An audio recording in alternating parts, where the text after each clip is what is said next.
누가복음 7장 오늘 18절부터 23절까지 함께 봅니다. 누가복음 7장 18절부터 23절 말씀입니다. 우리 함께 한 목소리로 읽습니다. 시작.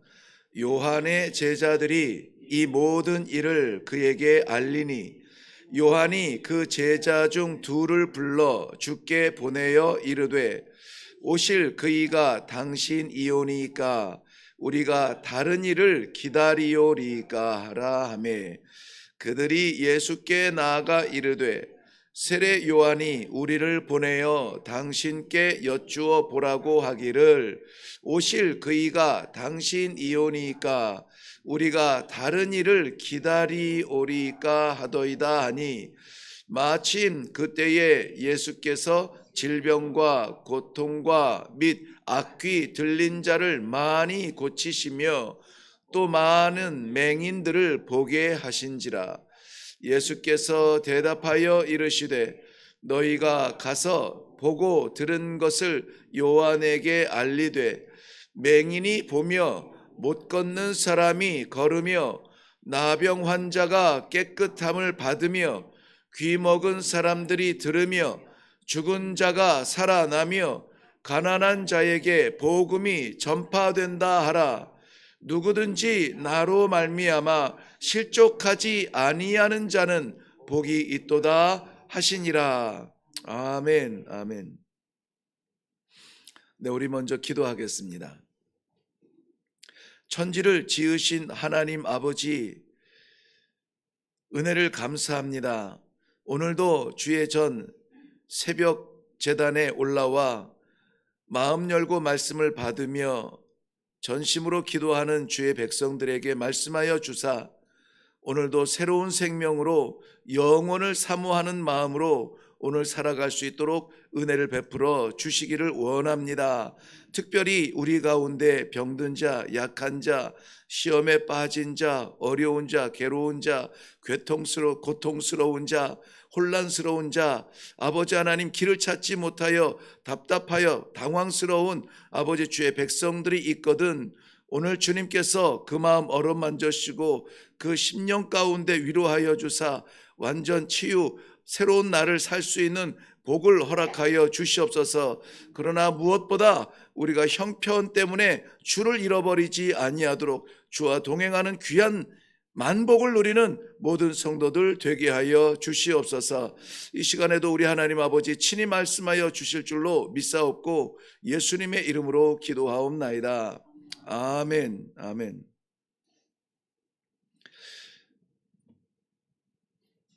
네, 18절 말씀에 요한의 제자들이 이 모든 일을 그에게 알렸다.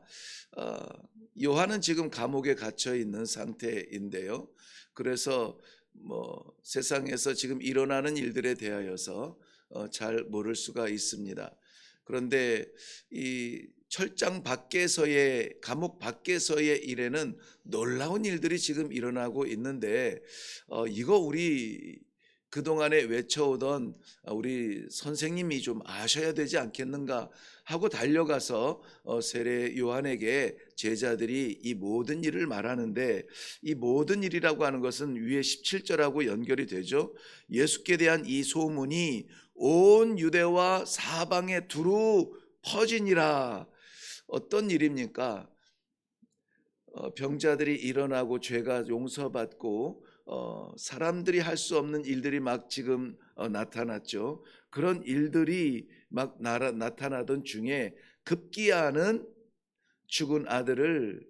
과부의 죽은 아들을 살리는 그러한 현장이 공개되는 장례식장에서 일어나고 있었던 것입니다. 이러한 것들로 인하여서 놀라운 소식이 사방에 퍼지게 되죠. 누구만 몰라요? 세례 요한만 몰라요.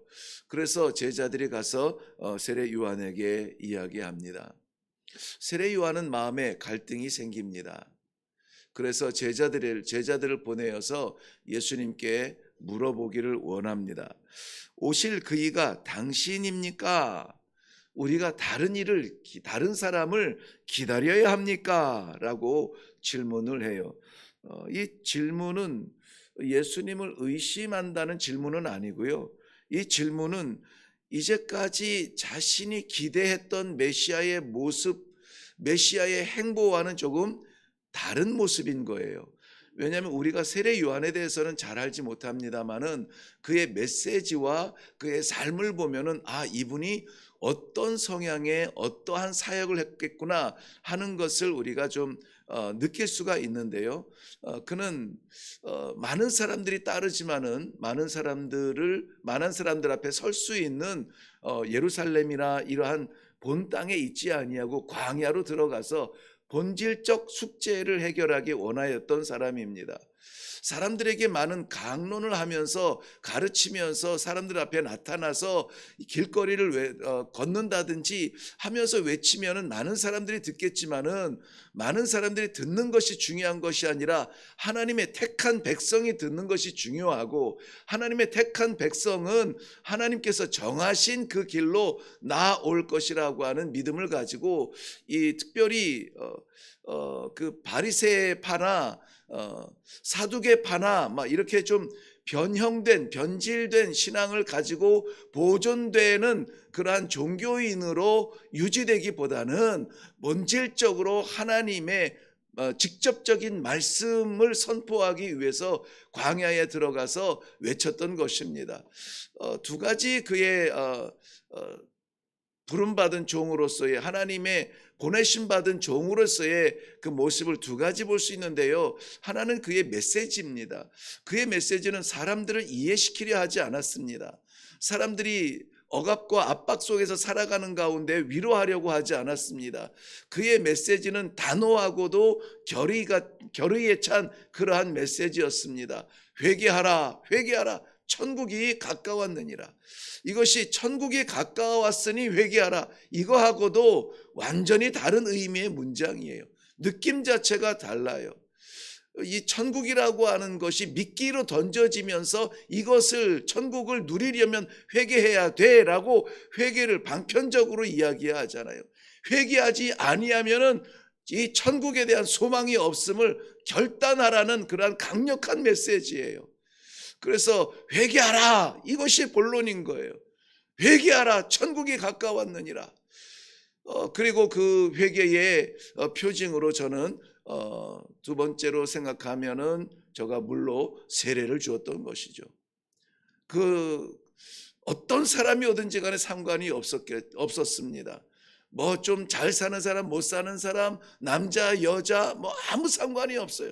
어떤 사람이 와도 이 세례 요한의 이 복음의 메시지를 듣고 할 수 있는 일은 그저 물로 세례를 받는 것이었습니다. 물속에 잠기고 요단강 속에 잠겨서 몸이 흠뻑 젖어서, 여러분 우리는 그 침례를 하지 않기 때문에 이렇게 손에 찍어서 스프링클 이렇게 좀 머리에 대는 그 의미상의 세례를 하기 때문에 물에 잠기는 것을 아마 경험하지 못했을 것이에요. 그런데 선교지에서는 이 사람들이 순수하거든요. 순수해서 의미보다는 눈에 보이는 것을 더 이렇게 느낄 때가 많이 있어요.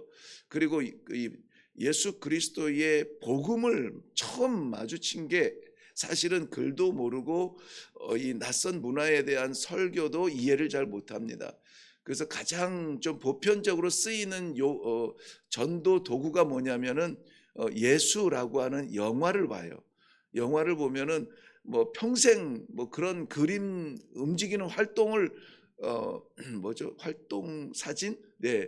그런 걸 평생 한 번도 본 적이 없는 그 사람들이 밤에, 깜깜한 밤에 뭐 전기도 안 들어오는 그러한 곳이죠. 그런데 발동기를 돌려서 큰 스크린에다가 이 예수 영화를 상영을 하게 되면 이것이 기독교인의 전도 방편이라고 생각하지 않고 그냥 이게 웬일이야, 저게 뭐야 하면서 막 이 구경 삼아서 나와서 보거든요.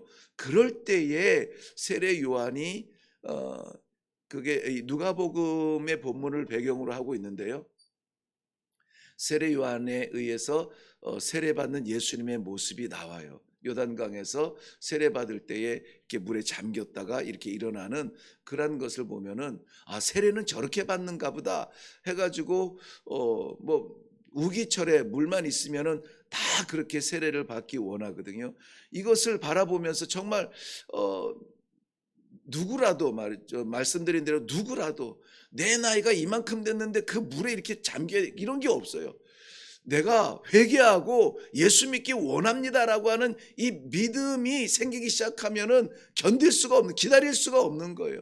그래서 그냥 주변에는 마을 주변에는 그러한 잠길 만한 물이 없어도 뭐 몇 킬로씩 걸어가서 거기에서 이 세례를 하기도 합니다. 그렇게 해서 정말 물속에 잠겼다가 일어나면은 뭐 세상 표현으로 하면 홀딱 젖죠. 홀딱 젖죠. 머리끝부터 발끝까지 홀딱 젖습니다. 숨을 이게 물 경험이 없기 때문에 뭐 콜록콜록 대기도 하고 물도 먹기도 하고 그러한 가운데에서도 정말 이 세례라고 하는 것이 내가 새롭게 됐습니다. 내가 새로운 사람이 됐습니다. 이것을 피부적으로 가시적으로 이렇게 나누고 기도하고 하는 그러한 순수한 모습이 선교지에서는 이 세례의 모습이 나타납니다. 그거예요. 뭐 옷을 비단 옷을 입고 왔던 노동의 옷을 입고 왔던 상관이 없어요. 회개하고 회개하라 천국에 가까웠느니라. 그리고 그 회개의 상징으로 세례를 받는 데는 다 물에 잠겼다가 일어나게 되는 거예요. 이것은 생각보다는 굉장히 좀 적극적이고 본질적인 그러한 행동이 되겠습니다. 세례 요한은 그런 거였어요. 메시아는 와서 이렇게 죄에 대해서 심판하고 악에 대해서 결단하게 하고 그리고 온전한 새로운 세계를 열어갈 그러한 메시아를 기다리며 자기가 그것을 위해 헌신해 왔다는 것이에요. 그런데 예수님은 지금 하시는 그 행보가 어떻습니까? 가난한 자에게 다가가서 저들에게 하나님의 나라를 소개하고 병든 자들, 눈먼 자를 고치고 벙어리를 고치고 과부의 말씀드렸죠. 죽은 자를 살리는 게 그것 때문에 기적이 놀라워서 기록된 것이 아니라고요. 예수님의 관심은 과부를 불쌍히 여기사 그 다 잃어버린 여인을 불쌍히 여기사 긍휼한 마음으로 울지 말라 해서 그 아들을 살린 거지.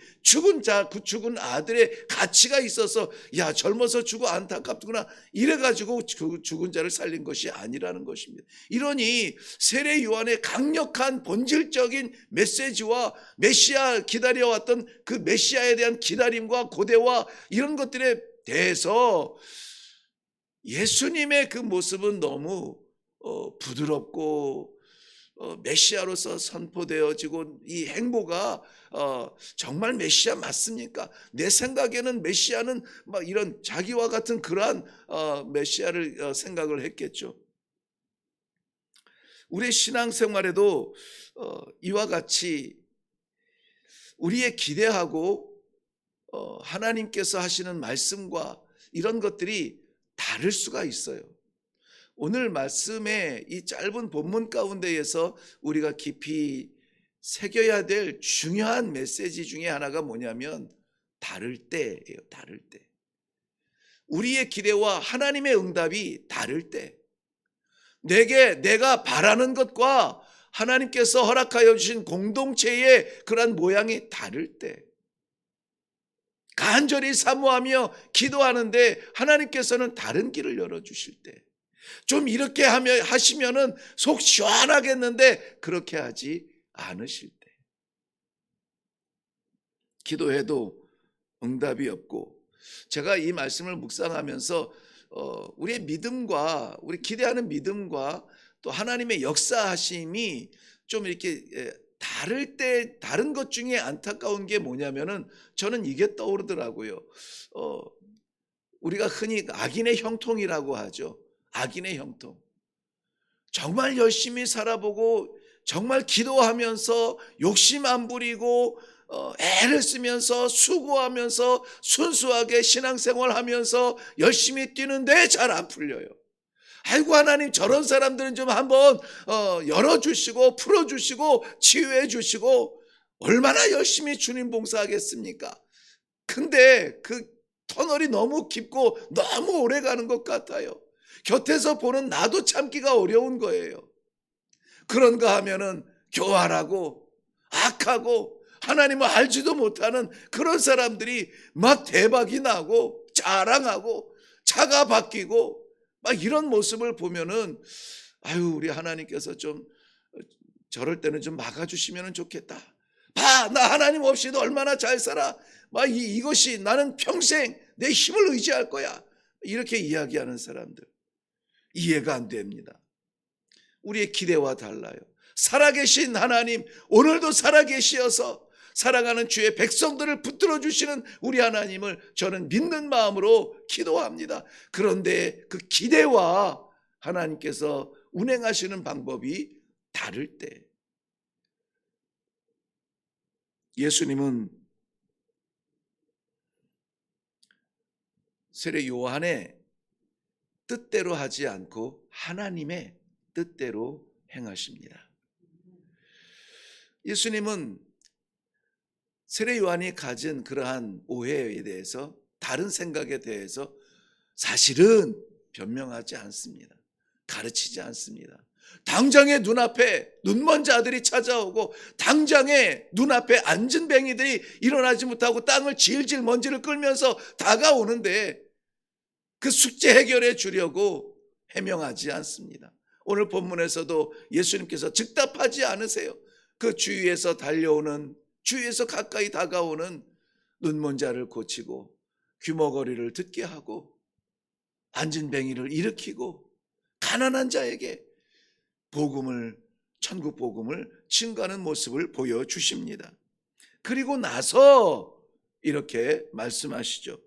너희가 보고 들은 것을 요한에게 알리되 소경이 보며 못 걷는 사람이 걸으며 나병 환자가 깨끗함을 받으며 귀머거리가 들리며 죽은 자가 살아나며 가난한 자에게 복음이 전파된다 하라. 이 말씀은 예수님의 변명은 아니에요. 이사야서에 나오는 이사야서 35장에 나오는 메시아에 대한 하나님의 예언을 그대로 보여주시는 거예요.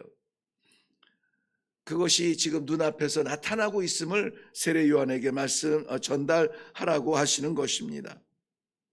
말씀드린 대로 하나님께서는 우리의 방법대로, 우리의 방식대로 나타나지 않을 수가 있습니다. 그런데 하나님의 때에 하나님의 방법으로, 내가 교만할 때에는 좀 힘을 주시면은 폭발할 텐데, 정말 뛸 텐데, 하나님께서는 힘을 주시기 전에 교만을 먼저 낮추실 수가 있어요. 건강 주시면 열심히 뛸 것 같은데 하나님께서는 그 건강 가지고 주의 일 열심보다는 내일의 열심이 빠질까 봐 건강을 붙잡으실 때가 있다는 것입니다. 오늘 이 말씀은 세례 요한과 예수님의 다른 것은 아닙니다. 많은 성도들이 신앙생활을 하면서 여전히 예수님께서, 하나님께서 하시는 일들을 이해하지 못할 때도 있을 텐데 하는 그러한 마음에 하나님께서 남겨놓으신 말씀이 아닌가 봐요. 그러나 예수님께서 여전히 묵묵히 하나님의 뜻을 행하신 것을 우리가 생각한다면은, 우리가 갖고 있는 우리의 열정이 다 하나님의 뜻에 맞추지는 못한다면 우리는 변함없이 하나님을 신뢰하는 그러한 방법밖에 없다는 것입니다. 마지막 말씀에 23절 말씀에 보면은 누구든지 나로 말미암아, 나의 메시아 됨이죠, 나로 말미암아 실족하지 아니하는 자는 복이 있도다. 세 가지 중요한 단어입니다. 누구든지, 모든 사람, 예수를 믿든 안 믿든 구경꾼이든 열심히 따라오는 제자든 간에 누구든지 나로 말미암아 실족하지 아니하는 자. 이 실족이라는 말은 발에 걸려서 넘어진다라고 하는, 넘어지는 당사자의 그 나타나는 몸짓, 실족, 발에 걸려서 넘어졌다라고 하는 이 당사자라기보다는 본래 이 말씀의 의미, 배경은 덫을 놓다라는 말에서 와요. 덫을 놓았다. 함정을 팠다라는 말이에요. 그러니까는 예수님을 따라가기 원하지만은 예수님의 뜻대로 따라가는 것이 아니라 우리가 생각하고 우리가 판단하는 그 함정, 야, 이렇게 하는 게 맞지 않겠어? 라고 하는 우리의 경험이나 우리의 지식이나 우리의 판단의 그 틀 안에서 예수님의 구원과 하나님의 구원의 그 방편이 그 안에 갇혀져 있지 않으면, 넘어서면은 이거 좀 이상하지 않나? 라고 스스로 올무에 빠지는 그런 것을 실족이라고 말해요. 그래서 예수님께서 말씀하시는 이 실족이라는 말은 복음의 그 기준이 나에게 있지 않다는 거예요. 세례 요한이 메시아는 이래야 되는 거 아닙니까? 우리가 또 다른 메시아를 기다려야 됩니까? 아니면 당신이 그 메시아입니까? 라고 자기가 생각했던 메시아 상이 아니라 하나님의 관점에서 하나님의 방법으로 하나님의 뜻대로 순종하며 나아가는 예수님의 그 모습을 누구도 메시아라고 받아들이기 어렵다는 거예요. 당시의 종교 지도자들도 이런 이 예수님을 메시아라고 받아들이지 못했습니다. 왜요? 다윗 왕과 같이 권세를 가지고 능력을 가지고 우리를 이 억압에서 구출해 줄 그런 메시아가 나와야지, 어디 목수의 아들이 우리가 다 아는데, 잘하는 걸 우리가 봤는데 메시아라고 이 꿈을, 하나님의 꿈을 이루었다고 말할 수 있는가? 오히려 반감을 갖게 되는 거예요. 그 중간에 세례 요한이 있고 그 중간에 우리가 있을 수 있습니다. 실족, 넘어져 이 함정에 빠지지 않길 바랍니다. 내 경험과 내 생각이라고 하는 이 함정이 믿음을 포함하지 않기를, 담지 않기를 바랍니다. 예수님의 모습이 우리의 기대와 다를 때, 고난이 빨리 끝나지 않고 이것이 지속될 때, 하나님의 응답은 더디어지고 길이 더 뿌옇게 보일 때 믿음을 포기하는 사람들이 있습니다. 그러나 실족하지 아니하고 끝까지 내가 아니라 주님이십니다. 내 가는 길이 아니라 아버지 말씀으로 인도하여 주시는 길을 갑니다.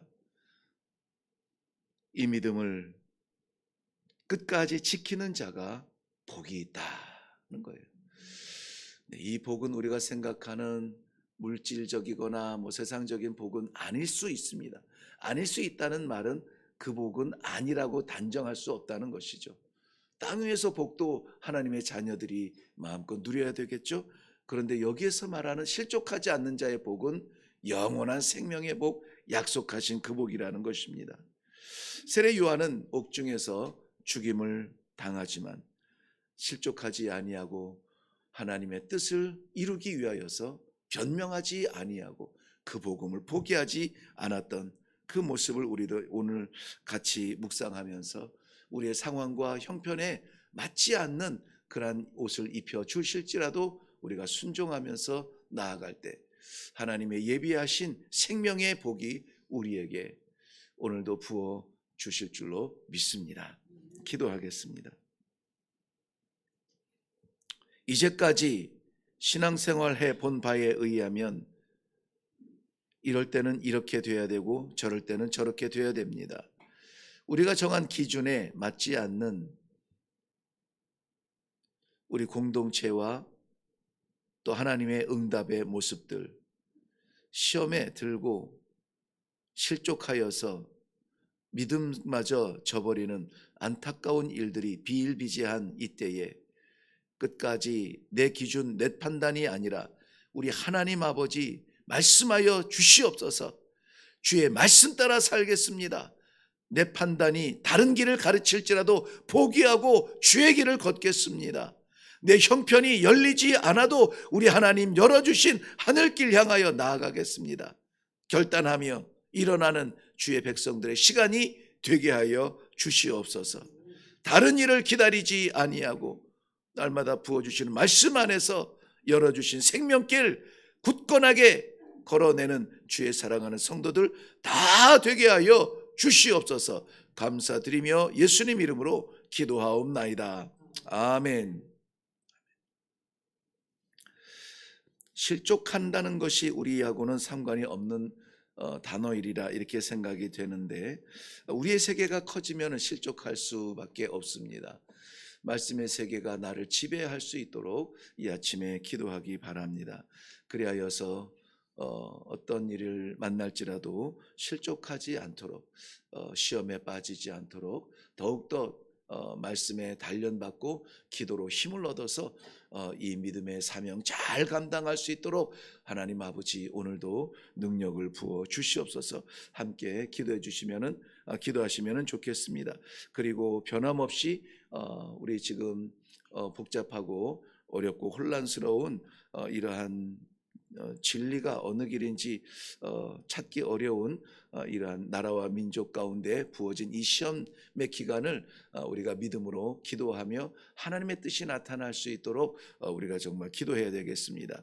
사람을 따르지 아니하고 주의 복음을 따르는, 말씀을 따르는 그러한 성도들의 사명 다할 때 나라 다스리는 것은 우리 하나님께서 다스리실 거예요. 그러므로 우리가 거기에 매이지 아니하고 하나님의 뜻이 임할 수 있도록 기도해 주시면은 고맙겠습니다. 그리고 또한 이제 화요일부터, 다음 주 화요일부터 금요일까지 진행되는 유라시아, 러시아와 몽골 지역의 선교사님들의 선교 대회를 작은 규모입니다. 약 50명 정도 모여서 선교대회를 할 터인데, 이때에도 역시 하나님께서 위로하여 주시고 새로운 복음 선교적 사명을 주시고 다시 한번 그 동토의 땅을 향하여서 뜨거운 복음의 심장으로 나아갈 수 있는 그러한 기회가 되게 하여 주시옵소서. 위하여서 기도해 주시면 좋겠습니다. 네, 우리 다 같이 합심하여서 기도하며 내려가도록 하겠습니다. 기도합니다.